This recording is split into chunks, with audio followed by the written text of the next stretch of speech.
Hi friends, இன்றைக்கி என்ன செய்யலான்னு பார்க்கலாங்களா? நான் வந்து ஊர்லேருந்து நமக்கு பிரண்டை வந்ததுங்க ஃப்ரெண்ட்ஸ். அந்த பிரண்டையை தான் க்ளீன் பண்ணிகிட்டு இருக்கேன். எலசாக இருந்ததுங்க ஃப்ரெண்ட்ஸ். இளம் பிரண்டையாக இருந்தால் சூப்பராக இருக்கும். நமக்கு அந்த நம்பிக்கைலாம் செய்யாது. அந்த நாரெல்லாம் எடுத்துகிட்டு நல்லா வாஷ் பண்ணி ஈரம் இல்லாமல் எடுத்து வச்சுக்கோங்க. கடாய் வந்து காஞ்சதுக்கப்புறம் ஒரு 100 கிராம் வந்து கடலப்பருப்பு, 150 கிராம் உளுத்தம்பருப்பு இதெல்லாம் தனித்தனியாக வறுத்துருங்க. எண்ணெய்ன்னு எதுவும் போடாமல் ட்ரை ரோஸ்ட் பண்ணிவிடுங்க. அதே மாதிரி எள்ளு ஒரு 50 கிராம் எள்ளு, அது நல்லா பொரிஞ்சு வரணும். அதே மாதிரி அதையும் எடுத்து தனியாக வச்சுட்டு, நம்ம காரத்துக்கு தக்கன காஞ்ச மிளகா, ஒரு பெரிய பூண்டு தொலியோடு எடுத்துக்கோங்க.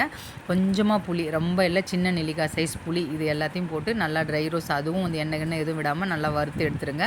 அதுக்கப்புறம் ஒரு கைப்பிடி வந்து கருவேப்பிலை, இது நல்லா வந்து கழுவிட்டு இதையும் ஈரம் இல்லாமல் எடுத்து வச்சுருந்தேன். இதையும் நல்லா எண்ணெய் எதுவும் விடாமல் அப்படியே வறுத்துங்க. மொறுமொறுன்னு ஆகணும். அது எடுத்ததுக்கப்புறம் கொஞ்சமாக கடாயில் எண்ணெய் போட்டு இந்த பிரண்டை அந்த தழை போட்டு நல்லா கலர் மாறணும் ஃப்ரெண்ட்ஸ். அது அந்த மாதிரி வதக்கிடுங்க. வதக்கிட்டு தனியாக எடுத்து வச்சுருங்க. அந்த எண்ணெயிலே கொஞ்சமாக ஜீரகம், கொஞ்சமாக மிளகு போட்டு அப்படியே லைட்டாக சும்மா ஒரு பொரிஞ்சு ஒரு ஜஸ்ட் அப்படியே எடுத்துருங்க. எடுத்ததுக்கப்புறம் கல்லுப்பு, பெருங்காயம் போட்டு நல்லா ஆறுனதுக்கப்புறம் நல்லா அரைச்சி எடுத்துகிட்டு வந்துடுங்க.